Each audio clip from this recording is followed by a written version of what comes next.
Ezra Miller, जो DCU में the flash का रोल निभाने वाले कलाकार हैं, पिछले कुछ सालों से उनका करियर खतरे में पड़ चुका है। तो उनकी अरेस्टेड हिस्ट्री एक्सप्लेन करते हुए मैं आपको बताता हूँ कि वो अपनी प्रॉब्लम क्यों खड़ी करते हैं। भाई प्रॉब्लम क्या है?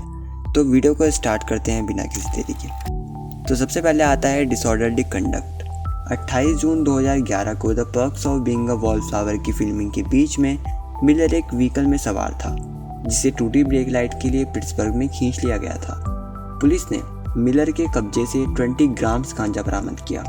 एक्टर पर शुरू से ड्रग्स पोजेशन के कब्जे का चार्ज लगाया गया था, लेकिन बाद में एक जज ने चार्ज हटा दिया। इसके बजाय उन्हें डिसऑर्डरली कंडक्ट के 2 सिचुएशंस के लिए $600 की पेनल्टी का सामना करना पड़ा, और ये इस आर्टिकल में लिखा हुआ है। एक आर्टिकल में ये भी लिखा हुआ है कि मिलर ने इस पर टिप्पणी की, मुझे नहीं लगता कि इस फैक्ट को छिपाने की कोई ज़रूरत है दैट आई स्मोक पोट। ये एक हार्मलेस हर्बल सब्सटेंस है that increases sensory appreciation.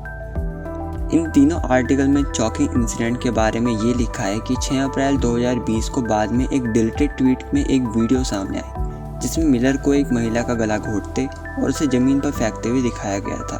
Video की पुष्टि वैरायटी द्वारा रिएकिविक के बार में प्रिकिक काफियस में हुई।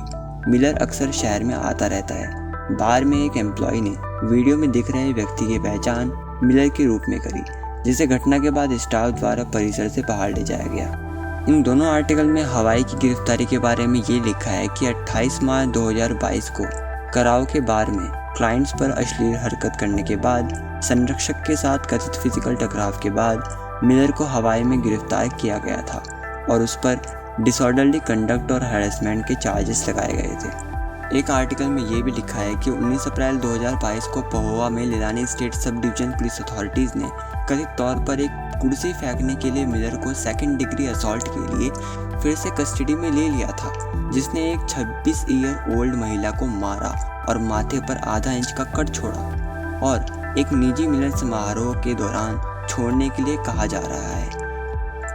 इन दोनों आर्टिकल में ये भी लिखा है कि कहोवा में हाईवे 130 और कुकुला स्ट्रीट के चौराहे पर एक ट्रैफिक स्टॉप में हमले के 20 मिनट बाद मिलर को गिरफ्तार कर लिया गया था। दोनों आर्टिकल में ये लिखा है कि हफ्तों के भीतर इस दूसरी गिरफ्तारी के कुछ ही घंटों बाद मिलर ने कराओ के इंसिडेंट के लिए कोई कॉन्टेस्ट नहीं करने का अनुरोध किया और जज कनानी लाओबेज द्वारा डिसऑर्डरली कंडक्ट के लिए $500 का जुर्माना लगाया गया।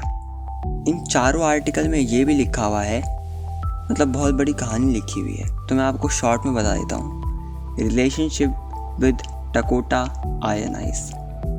8 जून 2022 को 18 ईयर ओल्ड कार्यकर्ता टकोटा आयन आइस के पेरेंट्स चेस आयन आइस और सारा जंपिंग ईगल ने कानूनी दस्तावेज दायर किए, जिसमें एक जज से मिलर के खिलाफ आयन आइस की सुरक्षा जारी करने के लिए कहा गया, क्योंकि मिलर ने कथित तौर पर वायलेंस का उपयोग किया। Intimidation, threat of violence, fear, paranoia, delusions और ड्रग्स इंक्लूडिंग मारिजुआना और LSD आयन आइस पर हावी होने के लिए। उनकी दोस्ती जो 2016 में शुरू हुई जब मिलर 23 साल के थे और आयन आइस 12 साल की थी।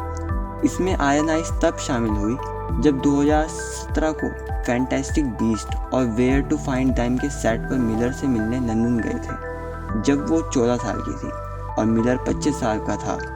आयन आइस के पेरेंट्स के अनुसार बाद में उसने मिलर को फॉलो करने के लिए 2021 में स्कूल छोड़ दिया। आयन आइस के पेरेंट्स ने अपने दस्तावेजों में ये भी आरोप लगाया कि मिलर के शरीर पर चोट के निशान थे और मिलर ने गलती से उसे डैश कहा था।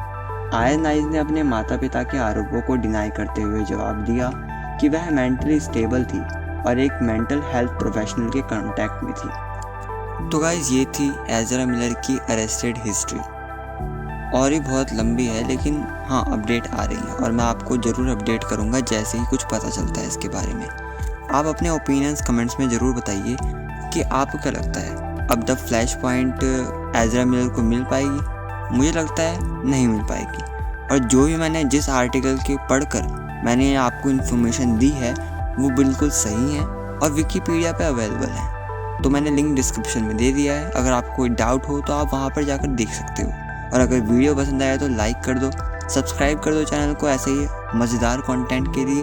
तब तक के लिए शुक्रिया।